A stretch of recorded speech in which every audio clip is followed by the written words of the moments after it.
Hello YouTube, this is Morgan, Airspeed Prime here at my next Avatar news update video. This is going to be a kind of addition to the last video I posted. That was just a really quick rundown of the information about the new Avatar comic North and South. This video is going to be, again, I'll run over the information of course, but mainly my thoughts on what I think this comic is going to be about, and some things that we have to go on already that give us hints about what they could cover. So yeah, there should be a little interesting discussion. Not too much to go on because we only have a description and cover really, but we have a few little bits to talk about. So first of all, quick rundown of the information. What we got here was from once again Penguin Random House. People just searching Avatar and Korra. This came up: North and South Part 1. September 27th mass market release date, which means a September 14th comic book store release date for 2016, of course. And that's interesting. It means that we've got a lot of stuff coming in or around September, going into October with the Smoke and Shadow Library Edition, the Korra poster collection, and now this, and then also the first part of the upcoming Korra comics is expected to be out fall 2016, so that can't be too far off being announced as well. So we've got a lot of stuff coming out basically fall this year. So yeah, that's the main kind of gist of the information. Here's the cover for anyone who missed it.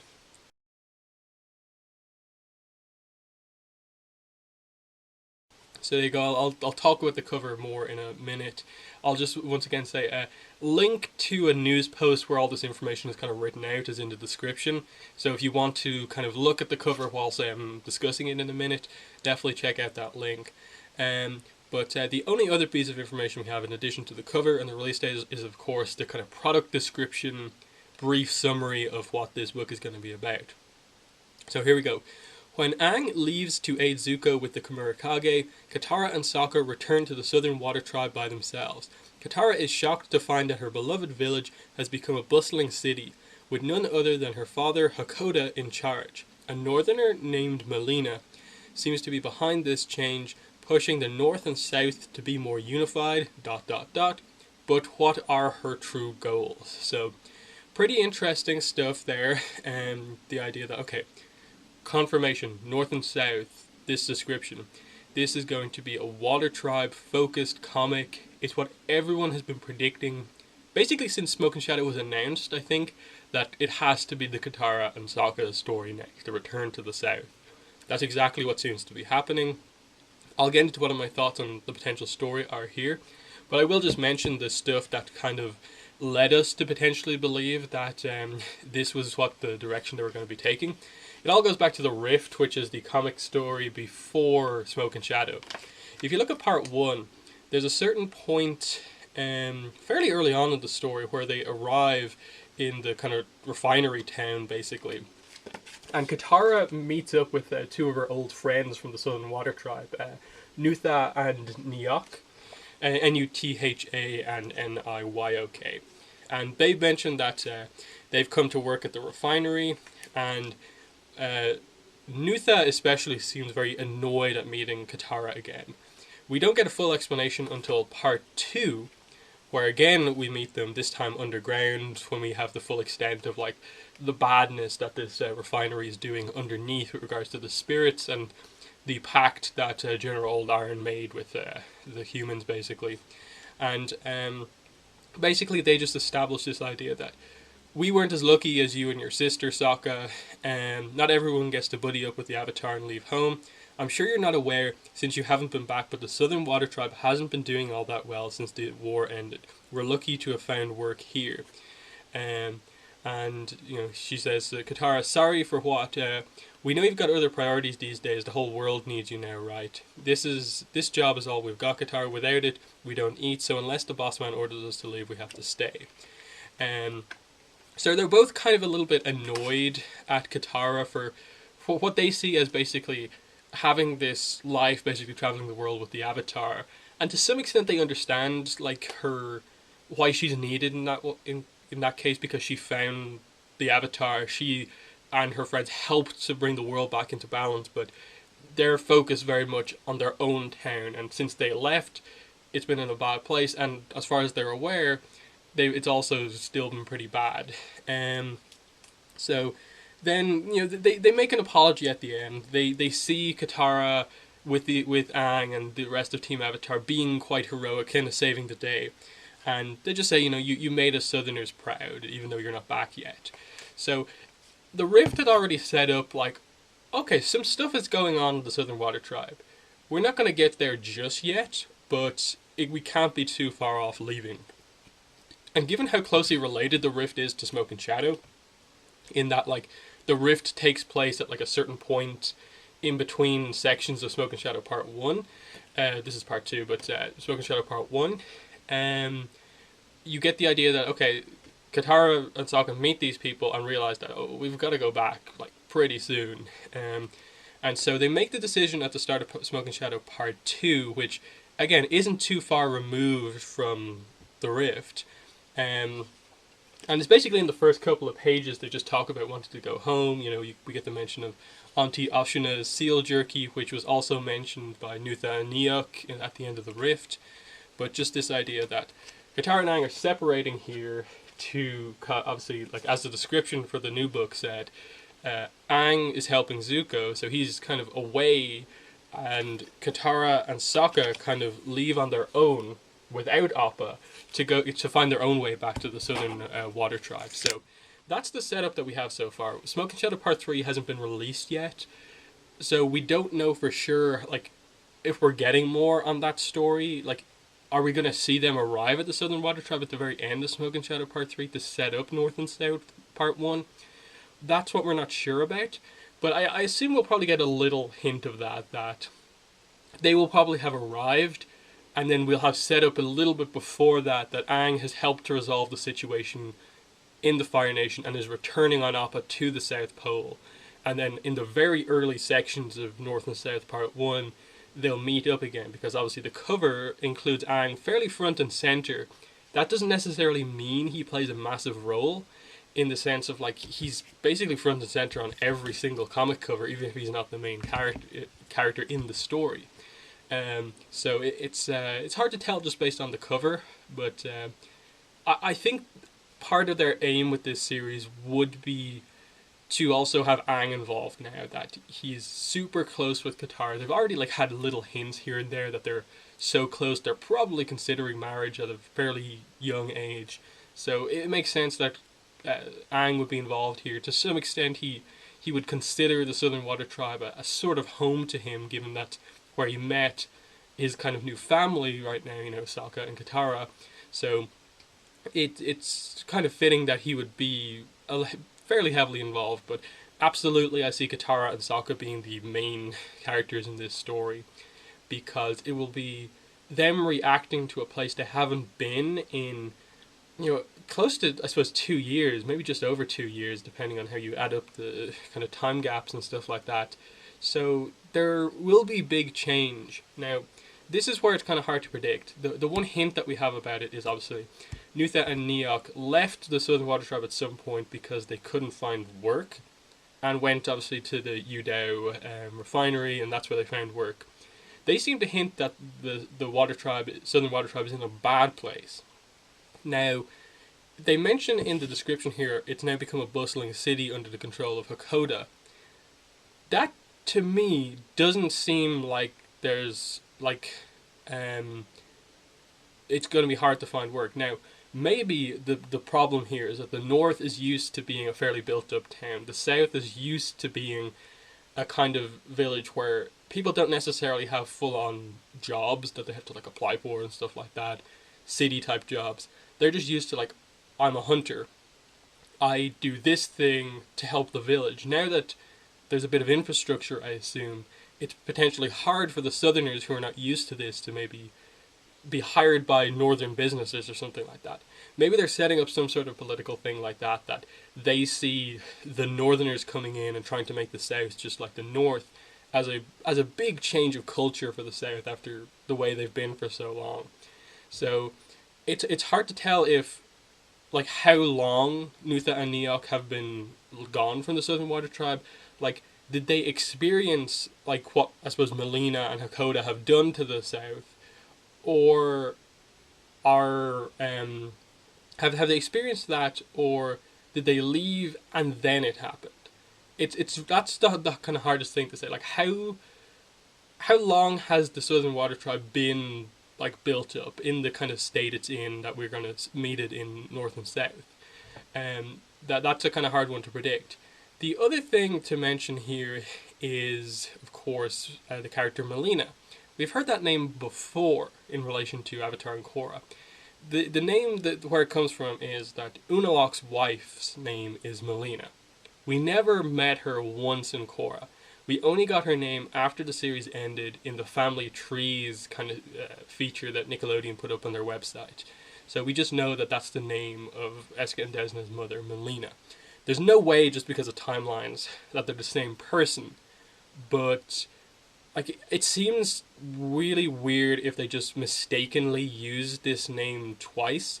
So I assume it has to potentially have some meaning. Like, they mentioned she's a northerner, and Melina, we assume also, Unalaq's wife, is a northerner as well. She originally comes from the north, so you could potentially believe that there is some connection there between them in terms of like maybe Melina calls her daughter or granddaughter Melina as well, and that leads to the Melina we see in Korra. We don't see that we get mentioned as existing in the time of Korra and still being alive. Other than that, it's kind of hard to predict. Like, a northerner named Melina seems to be behind this change, pushing the North and South to be more unified. So, like, we know that this is happening from Avatar. Pakku brought a bunch of other Northerners down to the South to help rebuild. He is once again married to Gran Gran. Not once again, he's married now to Gran Gran, so there's that connection straight away. Hakoda's in charge, and this character Melina is trying to further unite the tribes. Now, ultimately, where this is leading, and I think what this comic is going to try to explain, is the situation that we find ourselves in at the start of Korra Book 2, in that the chief of the Northern Water Tribe is technically the chief of both tribes. That's Unalaq's position. And it's it's only during the Civil War that the Southern Water Tribe kind of separate themselves from the Northern Tribe again and have their own chief, and that's Tonraq. So it's hard to tell if that's what this story is going to tell. The story of like, okay, Hakoda's not the chief anymore. He's in charge of the Southern Water Tribe because the chief can't be in two places. But the actual chief of the Water Tribes is the chief of the Northern Water Tribe, which we assume is still Arnuk, but given that, I suppose, his family, his UA is obviously the Moon Spirit now, potentially someone else is chief now, so they can continue that line, but we're not fully sure. Maybe Arnuk is still the chief of the Northern Tribe, so that's a hard one to tell. And then, like, of course, we don't know like what the age of this Melina character is. Like, if she has put Hakoda in charge, you know, I don't know, I'm just really speculating here, but could they potentially be going for some sort of like subtle romance thing between Melina and Hakoda? Because obviously, like, Kaya has been dead for a while now. Would they even attempt to broach that sort of situation of like Hakoda having another relationship? I don't know. But that will be a way, if they're trying to make this character manipulative and have Katara and Sokka be somewhat against her, like, it could be a way to create some conflict, but who knows if they'll actually do that. The key thing in this series, of course, is going to be how Sokka and Katara react to such a change in their hometown. When they left, it was just this one village that just had a bunch of kids and elderly people in it. They were basically some of the only teenagers in the whole tribe, and they left to help Aang bring an end to the war. They'll return home as heroes. You know, they are the kids of the leader of this new city. But what exactly is their role going to be? What's the reaction going to be now? Is it going to be a big cultural thing where the Northern tribe is trying to force their culture upon the South, or what? Again, hard to fully tell, but I think the setup from these comics is going to be interesting. I think they will call back to Nutha and Neok. Maybe they've returned home for a vacation or something like that, and explain to Katara like why this is a problem, what the situation is.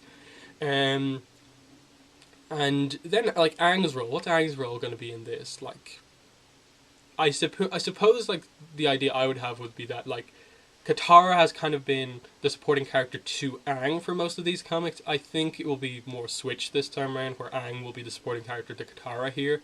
That would make sense.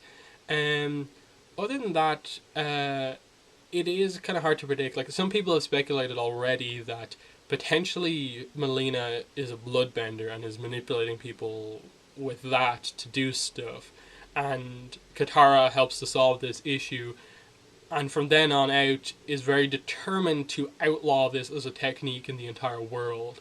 And so when Republic City comes around, she basically rallies for that to happen. So people are I think are seeing that this is a kind of early setup potentially for that. It's hard to know right now. We don't even know that Melina's a bender or not. Um, and like we don't even know really across the entire world how well known that technique is. Hama obviously of course is established as the one who invented it, but we still have like a line of psychic bloodbenders, which is like a genetic trait more so than just this is a power that high level waterbenders can use, but only at certain times. So, is Melina potentially related somehow to like Yukon and that line of psychic bloodbenders? They could do something there to further explain that where that technique originates from. But again, just a lot of kind of wild speculation flying around at this point in time. Other than that, like you have to keep in mind, like this is going to be a 3-part comic series. Like so something big is going to happen here that's going to affect things. I can see this potentially being somewhat related to the whole Yudao situation that's happening. What they mentioned a lot in the promise of the nations beginning to come together in a very different way from before. It's no longer completely conflict based, but there is some sense of the world is progressing. The divide between the nations and tribes aren't as big anymore, so stuff like Yudao technically being its own place right now, it'll eventually become Republic City. Relationships like Sneers and Corey, like Katara and Aang, are bridging the gaps between the nations. This potentially will be seen as something different. Like, we could see a potential conflict between Katara and Aang about this, in terms of Aang wanting to believe that the North and South can exist, but her seeing her own home and realizing that this isn't what it needs, or something like that. I don't even know if they'll go for a conflict there. But I'm going to end it there, because otherwise I'll just be rambling about speculation about the tiniest of things. But definitely check out the Avatar Online podcast this Sunday. We will absolutely be reacting to this news. It will probably be a really big segment on the podcast. And then our discussion topic we had planned anyway was that as part of our Korra random rewatch, the episode we're going to be doing this time out is K209, The Guide. So Book 2, Episode 9, The Guide. Jinora, very focused there. Some really cool spirit stuff at the end of Book 2. So we'll be reviewing that episode and then, of course, reacting to the North and South news. Plus, if we get any other news. As I said, like, we have... we're waiting for preview pages for Smoke and Shadow Part 3. They should be coming any day now. We're waiting for preview pages for the Korra Free Comic Book Day book. Again, they should be coming any day now. And we're waiting for news about the Korra comics, the full-size Korra comics. Given that they have a fall 2016 release date, news should be coming any day now from one of the big comic sites, or potentially revealed at an upcoming convention. I think they probably have to announce that sooner rather than later, so keep your eye out on like comic book resources and those sort of websites, and I think we might get the reveal sometime soon, because obviously we're getting products revealed up into October, which is absolutely part of fall. Going into November, December, you're going into winter there, so the Korra comic, like, news should be coming out about it. But going to end the video there. In a comment, let me know what your thoughts on North and South are. Where you think they'll go with the story. What are your thoughts on some of the speculation, the connections I made to the other comics are. Other than that, thanks for watching this video, and bye.